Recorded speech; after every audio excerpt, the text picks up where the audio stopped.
सर्वं मम देवदेव त्वमेव सर्वं मम देवदेव। ध्यानमूलं गुरुमूर्ति पूजामूलं गुरुपदं मन्त्रमूलं गुरुर्वाक्यं मोक्षमूलं गुरुकृपा। गुरुकृपा हि केवलं गुरुकृपा हि केवलम्। महालक्ष्मी सत्संग साधना शिविर का आज दूसरा दिन। माता लक्ष्मी और पिता परमेश्वर नारायण के चरणों में प्रणाम करते हुए मैं आप सभी साधकों को भी अपने हृदय से प्रणाम करती हूँ। हर व्यक्ति में ईश्वर का निवास है। परमात्मा से ही हम सभी का जीवन है, उसी के द्वारा हमारा जीवन संचालित है और अंततः उसी में विलीन हो जाना ही हमारे जीवन का अंतिम लक्ष्य है। इसलिए आइए मन वचन और कर्म से उस ईश्वर की ओर चलते हैं। शरीर से अंतर जगत की यात्रा की ओर। शरीर आपका बहुत ही एक बाहर का ज्ञान और बहुत ही बाहर का ध्यान, लेकिन जहां से आपके जीवन का पोषण होता है, जहां से आपके जीवन का संचालन होता है, उस ईश्वर के बारे में सुनना, उस ईश्वर के बारे में चिंतन मनन करना और चिंतन मनन करते हुए आत्म शांति की भावना से भगवत भक्ति करना मनुष्य जीवन के लिए बहुत ही आवश्यक है। इसलिए मैं आप सभी से निवेदन करती हूँ कि पूरे मन से अपने हृदय से प्रार्थना करते हुए आइए ईश्वर की ओर चलते हैं। कबीरदास कहते हैं, मन मथुरा, दिल द्वारिका, काया आपका शरीर, काया काशी धाम, 10 द्वारों का देहरा, तामे प्रभु का धाम। मन मथुरा, आपका मन कैसा हो? मथुरा मतलब जानते हैं, पवित्र स्थल, दिव्य स्थल, जहां भगवान का निवास माना जाता है। इसलिए लोग मथुरा में दर्शन करने के लिए जाते हैं। कि मथुरा में क्या है, किस लिए जाते हैं हम? कि भगवान कृष्ण वहां पे निवास करते थे। लेकिन कबीरदास क्या कहते हैं? मन मथुरा, आपका मन ही क्यों ना मथुरा हो जाए। अगर मन मथुरा हो जाए तो नारायण ही तो हैं, भगवान विष्णु ही तो हैं, जो कृष्ण रूप में भी जन्म लेते हैं, राम रूप में भी जन्म लेते हैं। तो मन अगर आपका मथुरा, मतलब मन दिव्य हो जाए, मन पवित्र हो जाए, मन शुद्ध हो जाए, मन विशुद्ध हो जाए, तो भगवान कृष्ण कहाँ हैं? आपके मन में ही निवास करते हैं और फिर मन में ही दर्शन देने लगेंगे। और जब उनका दर्शन होगा तो आपके जीवन में आनंद होगा। मनुष्य जीवन में भगवान का दर्शन क्यों आवश्यक है? आनंद प्राप्ति के लिए। इसीलिए कबीर ने कहा, मन मथुरा और दिल द्वारिका। द्वारिका भी आप जाते हैं दर्शन करने के लिए। मनुष्य एक ऐसा प्राणी है कि पूरे संसार में भ्रमण करता है भगवान के दर्शन के लिए।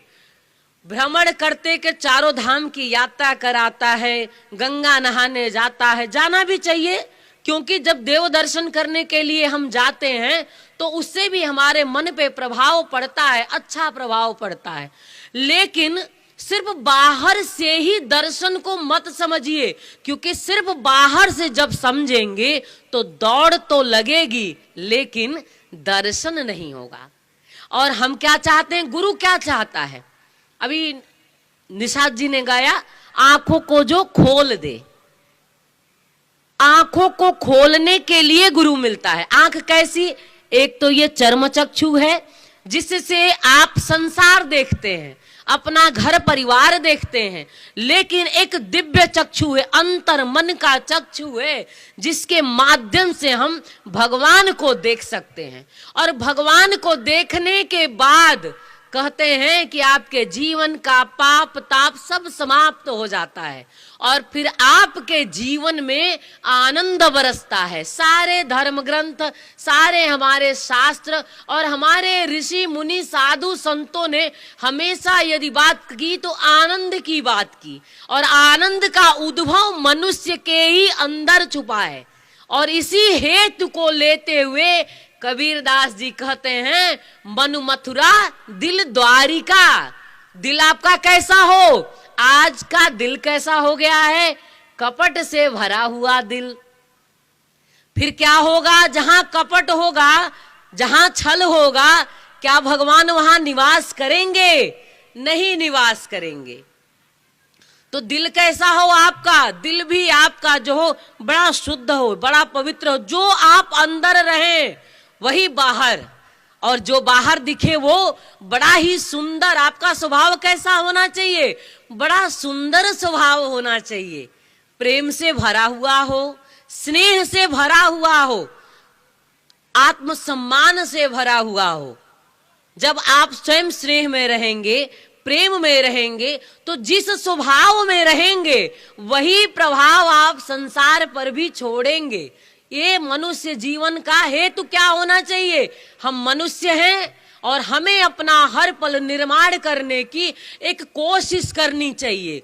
तो हृदय आपका जो हो वो बड़ा ही दिव्य हो, बड़ा ही पवित्र हो, बड़ा ही शुद्ध और विशुद्ध हो। और अगर नहीं है, अगर ऐसा हृदय है तो हमारे जीवन का सौभाग्य है कि हमें परमात्मा तो वैसे मनुष्य को शुद्ध और विशुद्ध ही जन्म देता है।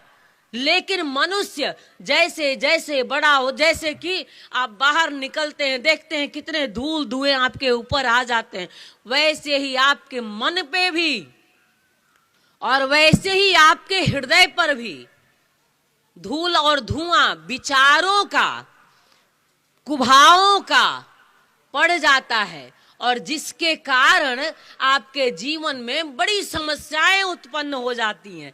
जहां मनुष्य को आनंद का स्रोत कहा गया, अगर अविनाशी से हैं वो आनंद स्वरूप है। अगर वो आनंद स्वरूप है तो जब हम उसी से जन्म लिए हैं तो फिर हम तो वही हुए। लेकिन वही होते हुए भी हम में क्या दोष आ गया कि हम वो नहीं रह गए। तो इतना ही दोष आप में आया कि हृदय क्या हो गया? कपट से भर गया, हृदय में दोष आ गया, इतना धूल और धुआं भर गया कि फिर उसमें भगवान विराजने लायक रह ही नहीं गए। रहते हुए भी वहां पे वो नहीं है, और ये नहीं है इसलिए मनुष्य दुखी है। या फिर ऐसा भी समझ लो कि भगवान है, आप भगवान में नहीं हो। तो इसलिए कबीर ने कहा, मन मथुरा दिल द्वारिका। और काया ये शरीर क्या है? काशी। काशी भगवान सदाशिव जहां पे विराजमान रहते हैं। हम काशी से चल के ही आपके बीच में आए हुए हैं। जहां शिव विराजते हैं उस नगरी को काशी कहते हैं, और काशी को मोक्षदायिनी कहते हैं। कहते हैं काशी में रहने वाला मोक्ष की प्राप्ति कर लेता है।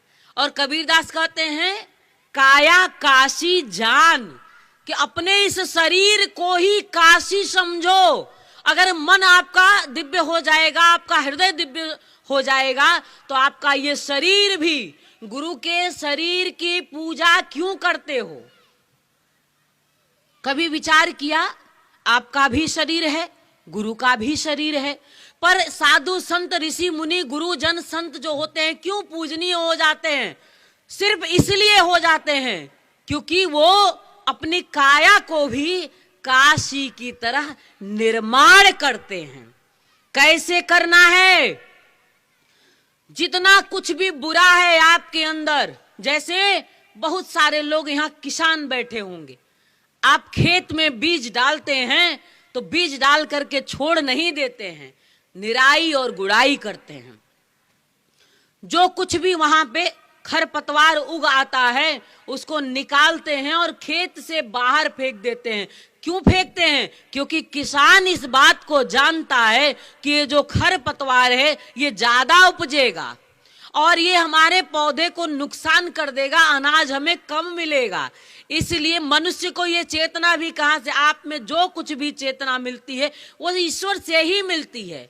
और मनुष्य ही एक ऐसा प्राणी है कि जितना अपनी चेतना को विस्तार देना चाहे वो उतना अपनी चेतना को विस्तार दे सकता है। तो वो खरपतवार को निकाल के फेंक देता है। वैसे ही आपका ये शरीर भी है, वैसे ही आपका ये जीवन है और वैसे ही आपका ये व्यक्तित्व है। अगर आप इसकी निराई गुड़ाई करना छोड़ देंगे तो आप भी खरपतवार के पुंज हो जाएंगे। जिस खेत में बीज नहीं डाला जाता है सिर्फ घास घास ही उग जाते हैं और वो किसी काम के नहीं होते हैं। तो मनुष्य भी अगर अपनी निराई गुड़ाई करना छोड़ देगा तो उसका व्यक्तित्व सिर्फ व्यक्ति में बदल के रह जाएगा। एक साधारण सा व्यक्ति, हम मनुष्य ही व्यक्तित्व से धारण व्यक्तित्व और फिर अस्तित्व को धारण करते करते भगवान को ही उपलब्धि कर लेता है। मतलब भगवत्ता को धारण करके कभी राम कहे गए, कभी कृष्ण कहे गए, कभी बुद्ध और महावीर कहे गए। और माताओं में भी देखिए, कभी राधा तो कभी मीरा। भी यही देखिए लक्ष्मी और नारायण, क्या निर्माण करना है अपना।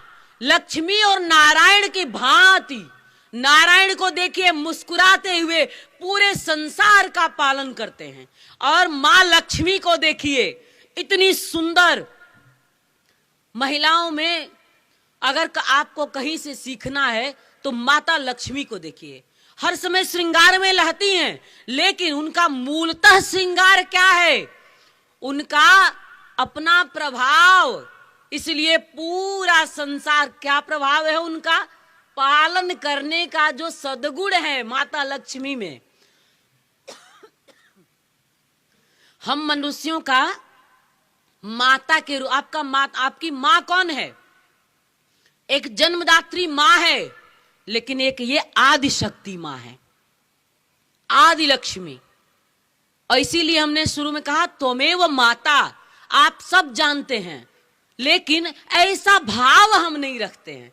हम ये श्लोक तो पढ़ लेते हैं कि त्वमेव माता च पिता त्वमेव, आप माता हो, आप ही पिता हो। त्वमेव बंधु, आप ही बंधु हो, आप ही सखा हो और आप ही सब कुछ हो। ये पढ़ना और ये हृदय में भाव रखना, ये दोनों में बड़ा अंतर है। सिर्फ आप पढ़ लेंगे उससे जीवन में तनिक भी आपके परिवर्तन नहीं होने वाला है। कोई भी श्लोक, चौपाई, धर्म ग्रंथ, सब कुछ जो कुछ इस संसार में ज्ञान उतरा वो आपके जीवन दर्शन के लिए, कि आप जो पढ़ते हैं उसमें से कुछ चीजें अपने जीवन के लिए रखिए और उससे अपना निर्माण करिए। तब आपके पढ़ने, लिखने, जानने का आपको लाभ प्राप्त होगा।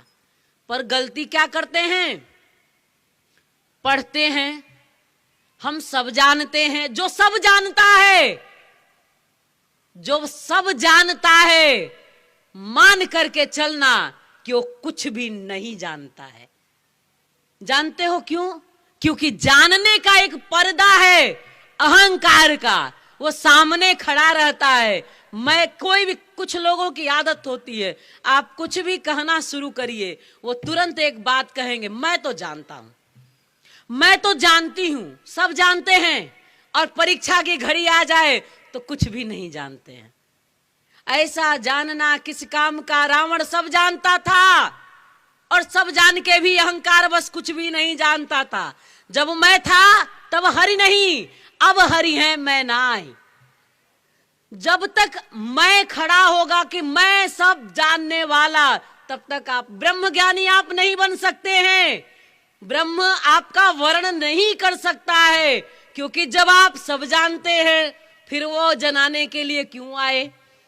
जैसे ऐसा समझ लो, सरल शब्दों में समझाऊं कि अगर कोई ग्लास पानी का भरा हुआ हो, जब भरा रहेगा तो हम भरने के लिए थोड़ी ना जाएंगे, हम भी देखेंगे भरा हुआ है छोड़ दो, अगर खाली है तो हम उसका उपयोग करेंगे। मनुष्य जीवन भी कुछ ऐसा ही है, अपने आप को खाली कर दीजिए। जितना खाली करते चल, जानते हैं आप नई चीजें क्यों नहीं सीख पाते? सिर्फ इसी कारण आपके अंदर बड़ी संपदा भरी हुई है, बड़ा ज्ञान उजागर कर सकते हैं आप ज्ञान विज्ञान सारे रहस्यों को जान सकते हैं। मनुष्य ही है हमारे और आप जैसा ही कि वो जानता चला जाता है, फिर पूरा विश्व उसे जानने लगता है। लेकिन जानने का एक तरीका है, जो विद्यार्थी जितने सजगता के साथ शिक्षक के साथ रहता है वो उतना ही सीख पाता है। जितना कम विचारों के साथ रहेंगे उतना अध्यात्म को जान पाएंगे, क्योंकि अध्यात्म कभी भी विचार से समझ में नहीं आता है। विचार के रूप में प्रश्न खड़ा हो जाता है, फिर प्रेम समाप्त। यही गुरुजी हैं। गुरुजी तो हमारे जैसे ही हैं। गुरुजी हमें क्या दे सकते हैं? जब गुरु को अपने समान हम लेने लगते हैं तो फिर हम कुछ भी नहीं पा सकते हैं, क्योंकि साधारण जो आपकी दृष्टि है गुरु के प्रति या किसी भी शिक्षक के प्रति देखें तो आप वहां से कुछ पा नहीं सकते हैं। पाने के लिए तो आप में जो भावना होनी चाहिए वो फिर गुरु में ब्रह्मा विष्णु महेश देखेंगे, तब जा करके आप गुरु से कुछ प्राप्त कर सकेंगे। इस संसार, ये सारे धर्म शास्त्र कहते हैं और ऋषि मुनियों ने भी कहा, ऋषि मुनियों ने ही तो धर्म शास्त्रों की रचना की। तो सारे शास्त्र कहते हैं कि गुरु ब्रह्मा गुरु विष्णु गुरुदेव महेश्वर गुरु साक्षात पर ब्रह्मा तस्मै श्री गुरुवे नमः। लेकिन मनुष्य क्या कहता है? पढ़ता तो है लेकिन मानता नहीं है, पढ़ता तो है लेकिन इस रूप में गुरु को जानता नहीं है। और जब तक मानोगे नहीं, जानोगे नहीं और अंतर मन से जियोगे नहीं, तब तक आपके जीवन में परिवर्तन नहीं होने वाला है। और मैं चाहती हूं कि आपके जीवन में परिवर्तन हो, सुंदर सा परिवर्तन, कुछ नया हो। मनुष्य जीवन का अर्थ ही यही है कि आप अपने जीवन में हर रोज कुछ नया लिखने की कोशिश करो। पहले तो खुद को खाली करो और फिर नया भरने की कोशिश करो। आप जैसा जन्म लेते हैं, पहली बात वैसे रह नहीं जाते। बड़े शुद्ध जन्म लिया, बड़ा विशुद्ध जन्म लिया, परमात्मा ने हमारा निर्माण बड़ा सुंदर किया, लेकिन मनुष्य स्वयं को धीरे धीरे धीरे धीरे गंदा करता चला जाता है। घर में खाना बनाती हैं, आप बर्तन मांजती हैं। क्यों मांजती हैं? क्योंकि गंदे बर्तन में पुनः खाना हम नहीं बना सकते हैं। अगर बना भी दें तो वो भोजन ग्रहण करने योग्य नहीं रह जाएगा। आप अपना बर्तन को तो साफ आप करते हैं, लेकिन आप अपने जीवन का निर्माण नहीं कर पाते हैं। कारण क्या है? कि आपने खुद को साफ करना छोड़ दिया। कैसे हो, कैसे स्वच्छ होंगे हम? तो आप जब सदगुरु के चरण शरण में जाते हैं, जैसे किसान खेत की निराई गुड़ाई करता है, वैसे ही सदगुरु जन आपके मानव जीवन की निराई गुड़ाई करते हुए और आपको जीवन दर्शन देते हैं। सत्य का, शिव का, आनंद का आपको बोध कराते हैं, आपको ज्ञान कराते हैं कि ये जो कुछ दिखाई दे रहा है सिर्फ यही सत्य नहीं है, इसके पीछे छुपा हुआ बहुत कुछ सत्य। काया को कबीर ने जब काशी कहा, अर्थ समझते हैं, इसी काया में भगवान सदाशिव वास करते हैं। इसलिए कबीर ने कहा, काया काशी जान 10 द्वारों का देहरा और तामे प्रभु का धाम। कहां प्रभु जी निवास करते हैं? आपके ही इस मानव शरीर में भगवान निवास करते हैं। और भगवान सर्वशक्तिमान, लेकिन मनुष्य फिर भी निरीह प्राणी बना हुआ है। कारण क्या है? हमारी शक्ति, हमारी ऊर्जा, हमारी क्षमता क्यों हमें समझ में नहीं आती है? हम भले अविनाशी से जन्मे कहे जाते हैं, लेकिन फिर भी हमारे अंदर वैसी बात क्यों नहीं है? सिर्फ इसलिए कि आपने भगवान को स्मृति में नहीं रखा। भगवत पुराण में एक ऐसा वर्णन आता है, प्रहलाद जी से उनके पिता हिरण्यकश्यप ने पूछा है। वैसे तो पूरे जगत में एक बात कही जाती है, माता पिता की सेवा करो। हम भी कहते हैं, कहना भी चाहिए। मैं जो भी नए लोग हैं मैं उनसे ये कहना भी चाहूंगी कि माता पिता की सेवा करिए, अवश्य करना चाहिए, क्योंकि उनका ऋण हम कभी नहीं चुका सकते। उन्होंने हमें जन्म दिया, हमारा पालन पोषण किया, हमारे हर चीजों का ख्याल रखा और सब कुछ अपनी खुशियों को कुर्बान करते हुए भी हमारा पालन पोषण किया। इसलिए माता पिता की सेवा करनी चाहिए। लेकिन पिता होंगे उनसे भी कहना चाहूंगी, हिरण्यकश्यप जैसे पिता भी नहीं होने चाहिए। अन्यथा प्रहलाद जैसा पुत्र भी अगर आपके जीवन में हो तो भी आपको उससे सुख नहीं मिलेगा, आपको दुख ही प्राप्त होगा अगर आपका स्वभाव हिरण्यकश्यप का होगा। प्रहलाद की कहानी तो जानते हो, बचपन से ही नारायण की भक्ति करते हैं। माता लक्ष्मी जिनका वर्ण करती हैं, सामने चित्रों में आप भगवान विष्णु को देख सकते हैं। तो नारायण की भक्ति करते हैं प्रहलाद जी, और हिरण्यकश्यप उनके पिता सिर्फ इसलिए उनसे इतना द्वेष, इतना ईर्ष्या रखने लगे कि आप नारायण की भक्ति कैसे कर रहे हो, तो किसकी भक्ति करूं? मेरी भक्ति करो। पिता कहता है। ऐसा पिता असुर राक्षस समान कि अगर कोई पिता ये कहने लगे या तो तुम नारायण के समान हो जाओ, हम तो पूरे संसार का निर्माण लक्ष्मी नारायण के रूप में करना चाहते हैं। हमारे जो भाई लोग हैं, हमारे जो पिता तुल्य लोग हैं, उनको मैं नारायण की तरह देखना चाहती हूं। लेकिन आप नारायण के सद्गुणों को धारण करना चाहें तब तो नारायण बन सकेंगे। तो आप नारायण बनने की कोशिश करिए, पूरा संसार ऐसे ही आपकी आराधना करने लगेगा। और आप अगर लक्ष्मी की तरह बन जाएं तो आपकी भी आराधना होने लगेगी। मां लक्ष्मी पोषण के कारण अपने बच्चों का पालन पोषण करती हैं।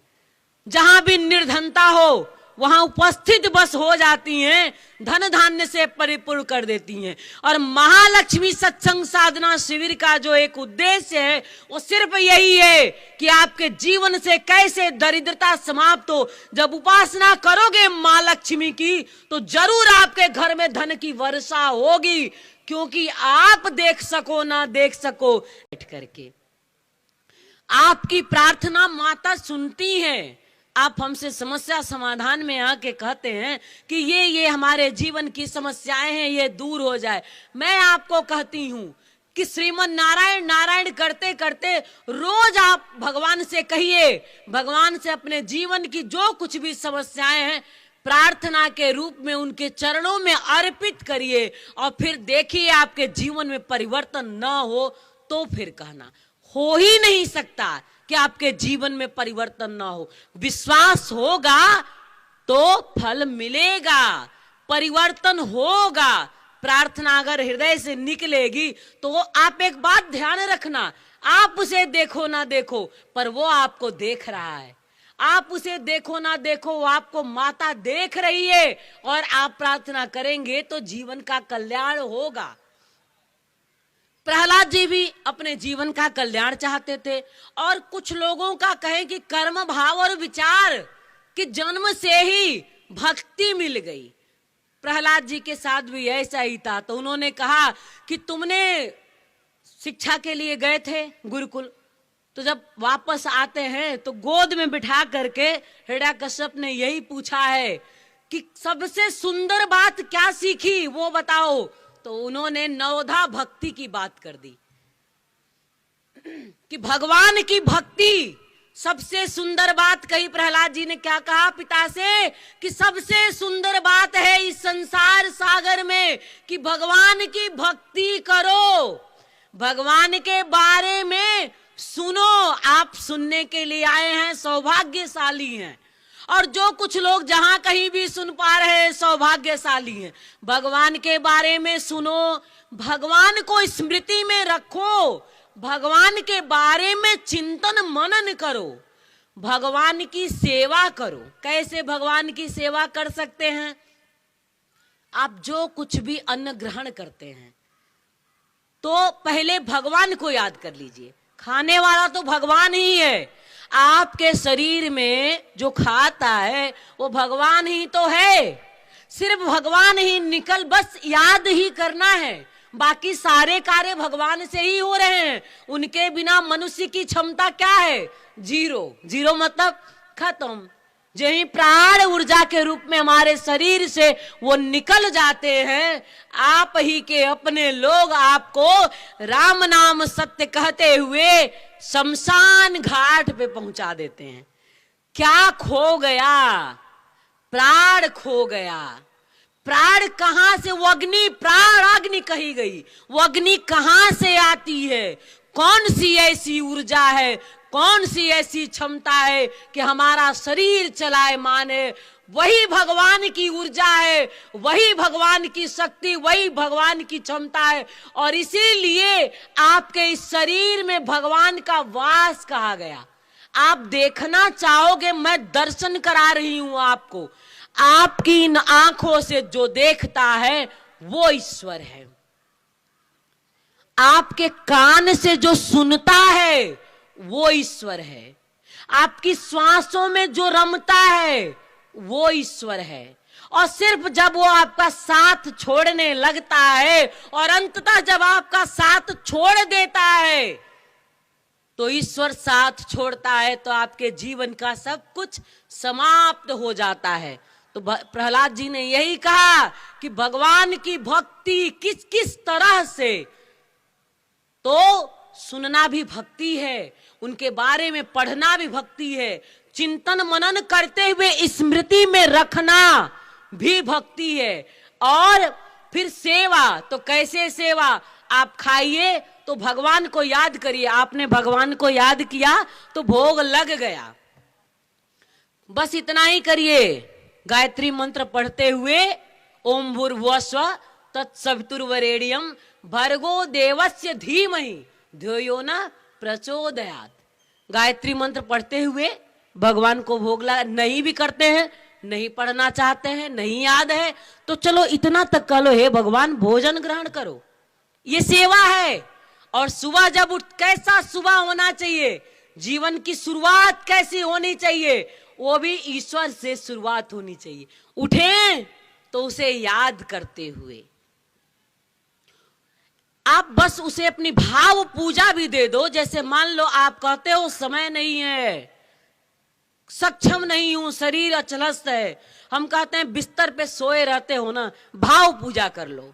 भाव से ही भगवान को सब चढ़ा दो तो भी भगवान को आपकी भक्ति मिलती है। जैसे भी आप भगवान को चढ़ाओगे ना, सब कुछ मिलेगा। और फिर आत्मनिवेदन, अंतिम बात आती है। क्या निवेदन करें उस परमात्मा से? असतो मां सदगम्यम, असत्य से सत्य की ओर ले चलो।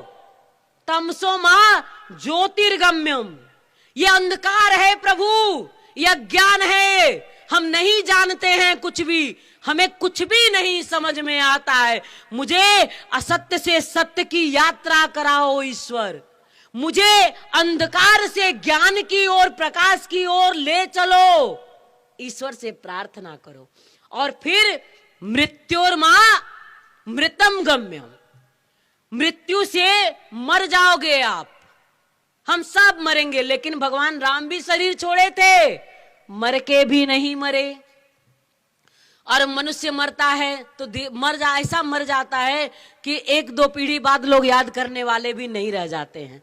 तो कैसा करना है? मृत्यु से अमृत्यु की यात्रा, ऐसी ईश्वर से प्रार्थना करो, ये आपका जीवन होना चाहिए। और आज शिविर का दूसरा दिन है, मन में यही संकल्प लेकर के जाइएगा कि जो कुछ भी दीदी ने बताया है वो अपने स्मृति में रखते हुए अपने जीवन का निर्माण करना है। आपके जीवन का सुंदर सा निर्माण हो, आप स्वस्थ रहें, आप सुखी रहें, आप शांति में रहें। ऐसी ही मैं आप सभी को अपने हृदय से ढेर सारी शुभ कामना देती हूँ, मंगल कामना करती हूँ। आइए एक बार प्रेम से बोलते हैं, मैं कहूंगी जय श्री नारायण, दोनों हाथ उठा के आप लोग हर हर महादेव कहेंगे। जय श्री नारायण, जय श्री नारायण, जय श्री नारायण।